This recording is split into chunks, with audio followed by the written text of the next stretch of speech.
শুনছেন? না মানে আপনাকে একটা কথা বলতে চাই। আসলে আমি জানি আপনি আমার পাশে আছেন আর হয়তো সর্বদাই থাকবেন। তার জন্য আপনাকে অসংখ্য ধন্যবাদ। কিন্তু কিন্তু আমাদের মধ্যে শুধুমাত্র একটা বন্ধুত্ব রয়েছে। আপনি আর আমি খুব ভালো একজন বন্ধু।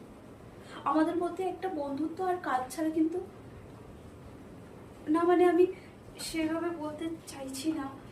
আসলে আসলে জানেন তো, আমি না খুব আমি খুব সহজ একজন মানুষ।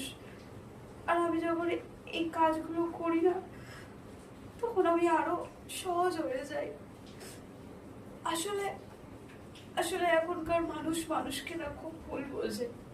আর আমরা যে কথাগুলো বলতে চাই সেই কথাগুলো না ঠিক করে বোঝানো যায় না। তবে তবে আমি আর আপনি সারা জীবন একটা খুব ভালো বন্ধুত্ব রাখবো। সারা জীবন, যেখানে কেউ কারোর সাথে অকৃতজ্ঞতা করবে না, যে যেখানে কেউ কাউকে ঠকাবে না। জীবনে অনেক বহু মানুষকে আমি হারিয়ে ফেলেছি, আর আমি কাউকে হারাতে চাই না। কাউকে হারাতে চাই না।